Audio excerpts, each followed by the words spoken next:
welcome to the Deep Dive. Today we're tackling something pretty fundamental, but often kind of hidden inside your computer. It's about how all those devices, your graphics card, network adapter, actually get the system's attention when they need it.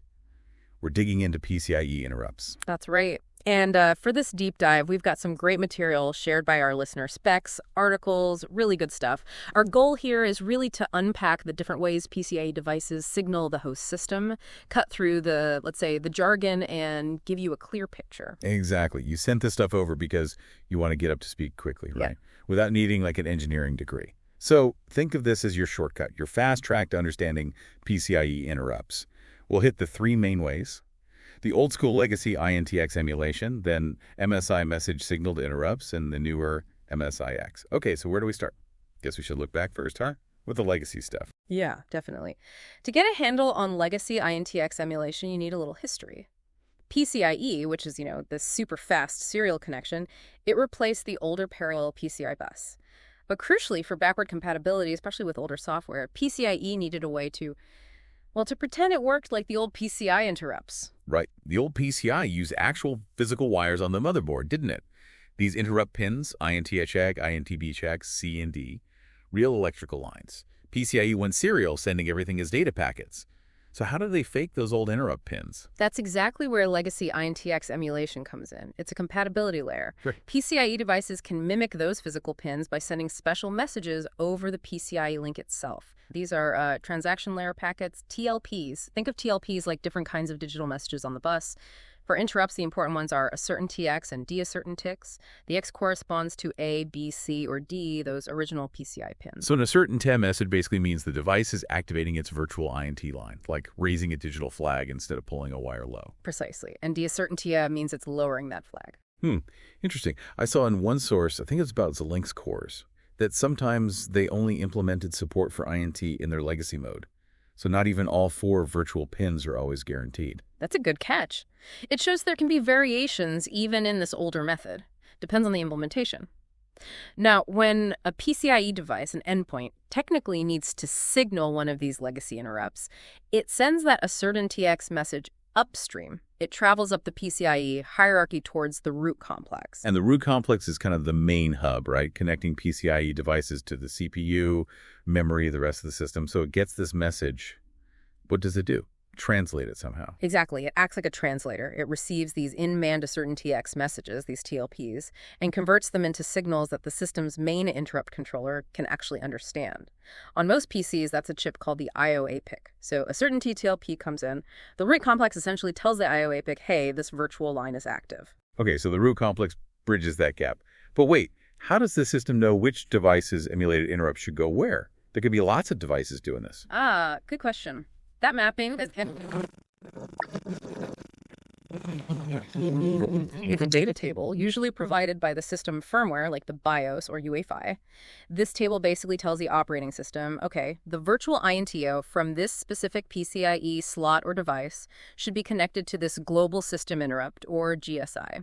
And those GSIs then map to the actual input pins on the I/O APIC. The OS uses this map to set everything up correctly. Wow, okay. That sounds intricate. Lots of moving parts just to mimic an old wire.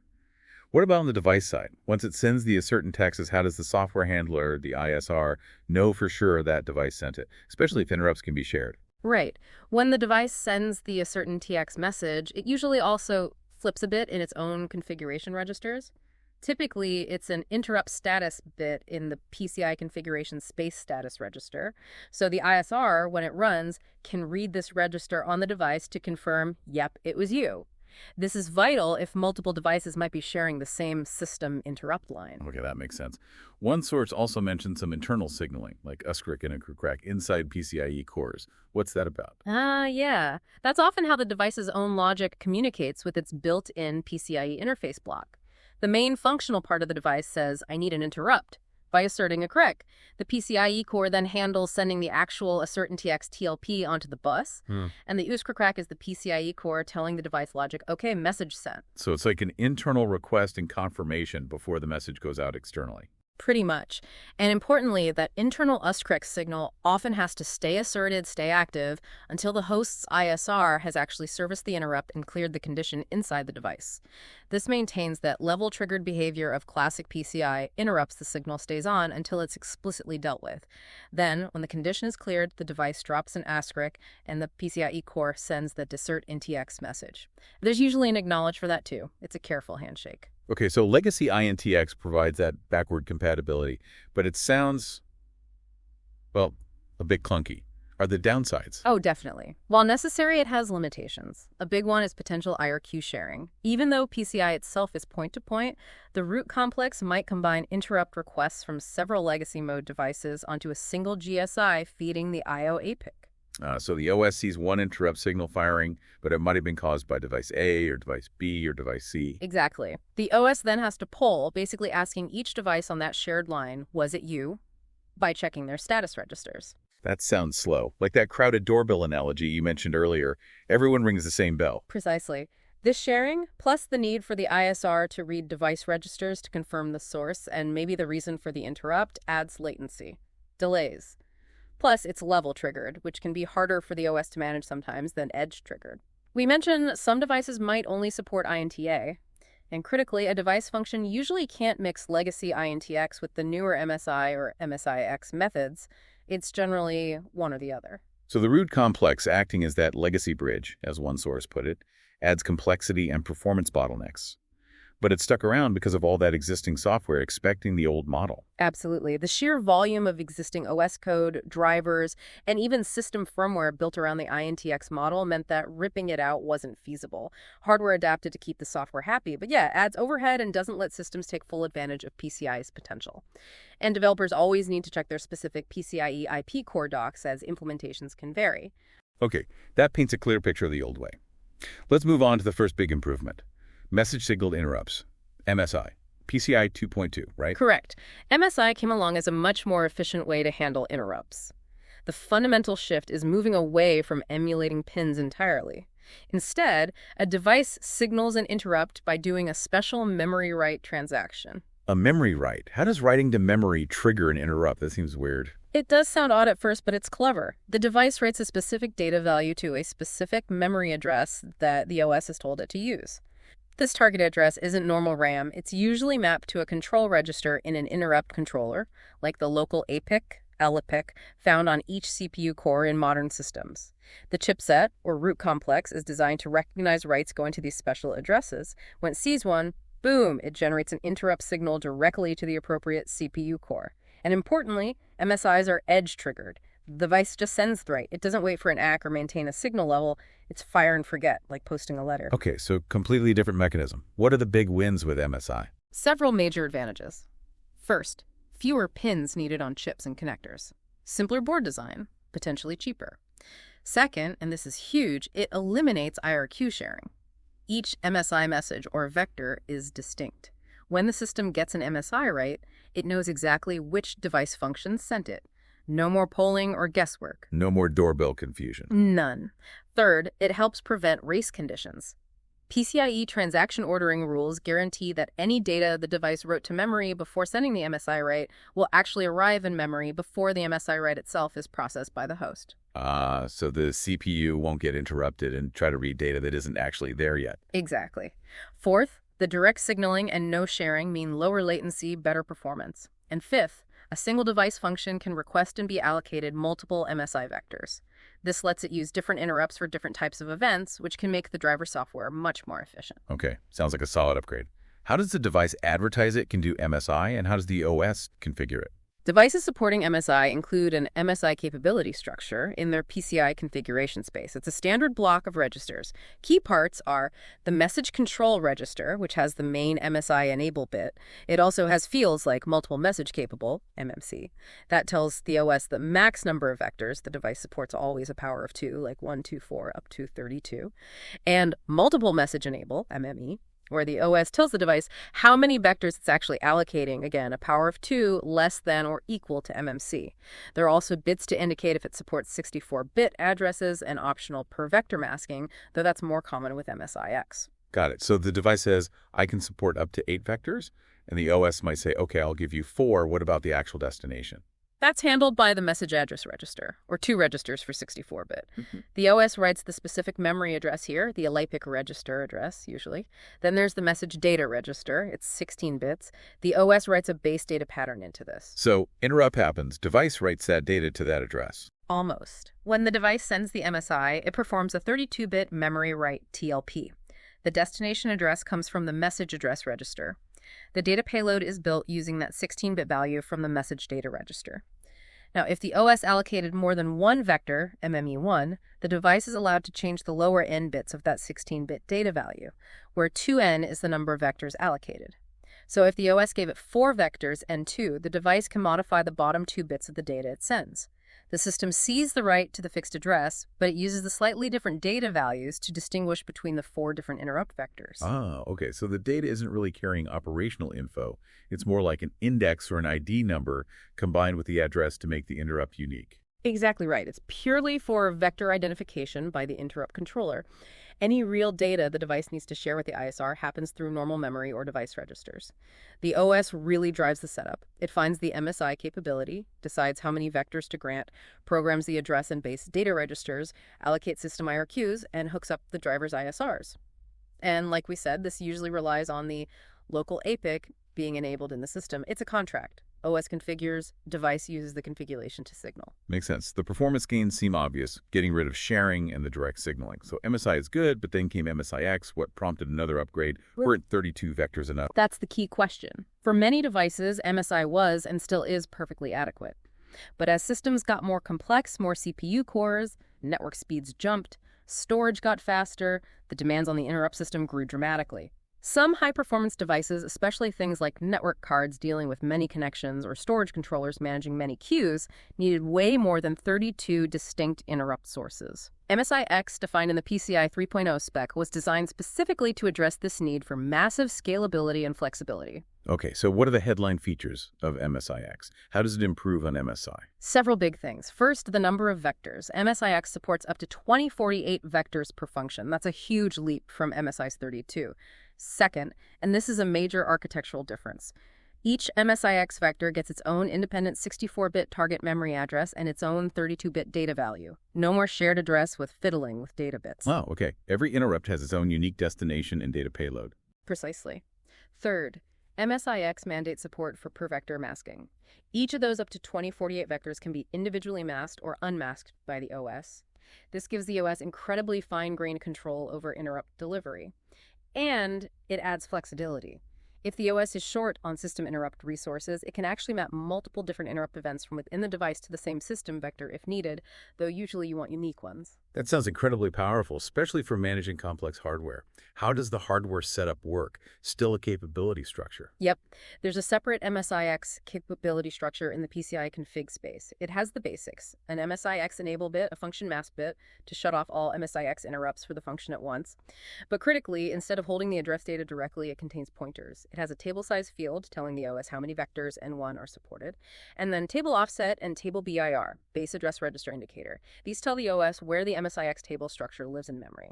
Similarly, there are PBA offset and PBA BIR, which point to the MSI-X pending bit array also in memory. Whoa, okay. So the config space just points to bigger structures actually living in the device's memory, mapped via its BIRs. Exactly. The MSI-X table is that structure. It's an array in memory mapped through one of the device's BIRs.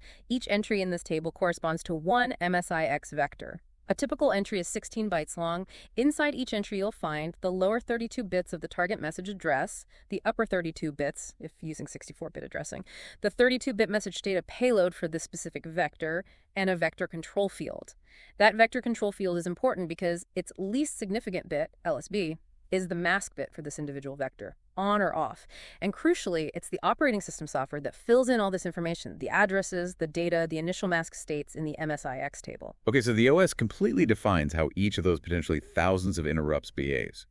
What about that other thing, the pending bit array, PCA? Right, the PBA. It's also an array, but just of bits, also mapped in a device BRR. Each bit corresponds one-to-one with an entry in the MSI-X table. Its job is to record interrupts that occurred while they were masked. If an interrupt event happens for vector #5, say, but the mask bit for vector #5 in the table is set, meaning masked, the device doesn't send the memory write TLP. Instead, it just sets bit #5 in the PBA to 1. Ah, so it's like a logbook. Event 5 happened at time X, but interrupts were off, so just noting it here. Exactly, it's a safety net. The OS or driver can later read the PBA to see if any interrupts occurred while they were masked and perhaps handle them then. Setting the PBA bit prevents the interrupt from being lost entirely just because it was temporarily masked. Clearing the bit usually happens automatically when the interrupt is finally unmasked and delivered, or sometimes the driver has to do it explicitly. That's clever. So can you walk me through the flow? An interrupt event happens in an MSIX enabled device. Yeah. What next? Sure. 1. Event happens. 2. Device identifies the associated MSIX vector number. 3. Device checks the per vector mask bit in the MSIX table entry for that vector, and it checks the global function mask bit in the capability structure. 4a. If both are unmasked, clear, usually 0 pol, the device reads the message address and message data from that vector's table entry. 4b. It then generates and sends a memory write TLP with that specific address and data onto the PCI bus. 5a. If either mask bit is set, masked usually 1, the device does not send a TLP 5b. Instead, it just sets the corresponding bit in the pending bit array, PBA. 6. If a TLP was sent, the root complex chipset sees this memory write to a special address range, recognizes it as an MSIX interrupt, and routes it to the correct CPU core based on the message address programmed by the OS. And the OS set of that whole table addresses, data, initial masks during device initialization is pulling all the strings. Absolutely. The OS discovers the MSIX capability, allocates memory for the table and PBA by mapping the BRs, then meticulously programs each enabled table entry. Drivers register their ISRs for the specific vectors the OS assigns them. It's this shared model. Device provides the hardware structures in its memory. OS populates them to control interrupt delivery. This granularity per vector address data mask is perfect for complex stuff. Think network receives side scaling, RSS. A multi-queue NIC can get MSIX vectors configured. So that interrupts for Q0 go straight to CPU core 0, interrupts for Q1 go to core 1, and so on. Massively parallel interrupt handling. That makes total sense for high-speed networking or storage.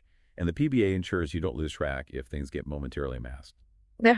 Okay, we've covered a lot of ground, from legacy pins to MSI messages to MSIX tables. Maybe a quick compare and contrast summary would help lock it in. Good idea. Let's do a quick rundown. Legacy INTX, emulated pins via TLPs, potential IRQ sharing, max 4 vectors, often 1 used, no real data address per vector, no per vector mask, level triggered, mainly for compatibility, MSI. Memory write TLPs, shared address, no IRQ sharing, max 32 vectors, 16-bit data field, lower bits used for multi-vector ID, shared target address, optional per vector masking, later specs, edge triggered, good general purpose improvement, MSIX. Memory write TLPs, unique address per vector, no IRQ sharing, max 2048 vectors, unique 32-bit data per vector, unique target address per vector, mandatory per vector masking, edge triggered with PBA for masked events, ideal for high-performance multi-queue devices. That's a great summary. It really shows the progression towards more flexibility and performance. And through all of this, the operating system is central, isn't it? Absolutely critical. The OS is the orchestrator for all interrupt types. It handles discovery probing devices, reading the config space, finding those MSI or MSIX capability structures, checking sizes, PRRs, everything. It handles resource allocation. For legacy, mapping INTX lines via ACPI PRT to GSIs, programming the IO8 PIC. For MSI, deciding how many vectors, MME, programming the address and data registers. For MSIX, allocating memory for the table PBA, mapping the bars, programming every single enabled table entry with address, data, and mask state. The OS manages the system's pool of interrupt vectors, which is finite, so it has to arbitrate requests from all the different drivers. And it connects the interrupts to the actual driver code that handles them, Right. Exactly. Handler registration. Windows has APIs like IO-Connect InterruptX. Linux has Saloser vectors and requestrg. These APIs abstract the hardware details, but ultimately they're how a driver says, when interrupt vector X fires, run this piece of my code. The OS usually handles masking the vector while the ISR runs, especially for MSIX, to prevent issues.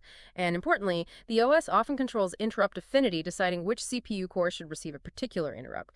MSIX gives it the most precise control here, programming specific LOPIC target addresses for each vector. So the OS is like the ultimate traffic controller for interrupts, making sure everything gets routed correctly and efficiently without collisions. Perfect analogy. Interrupts are a shared system resource. The OS has to manage them centrally. Those OS APIs provide abstraction, which helps driver developers, but sometimes makes debugging harder if something goes wrong deep inside the OS or hardware layers. And drivers need to be robust. They might ask for 16 MSIX vectors, but the OS might only grant them 8 due to system constraints. The driver needs to cope, maybe by having multiple internal event sources share one OS-assigned vector. MSIX's aliasing capability helps here, too. This has been incredibly illuminating. We've really tracked the journey of PCI interrupts, from legacy INTX, basically keeping old software happy, through MSI, the first big step into efficient messaging, up to MSIX, offering massive scale and control for modern hardware. That's the core story. And remember, even legacy INTX relies on messages, TLPs, under the hood in PCIe. It's all message-based now. But clearly, MSI and especially MSIX are the way forward. The performance, scalability, and lack of sharing are just huge benefits for today's systems. And it's this whole system working together, isn't it? The device hardware, the PCIe protocol itself, the root complex doing the routing, and the OS managing everything.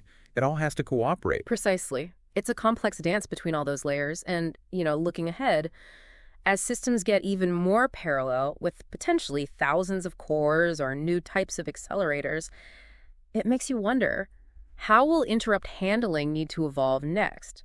Will we see something built on top of MSIX or maybe a fundamentally different approach someday? That's definitely some interesting food for thought. How do you signal attention efficiently in truly massive systems? Well, this has been a fantastic deep dive. Thanks for breaking down such a complex topic. My pleasure. Always fun to explore the plumbing. Until our next exploration, then.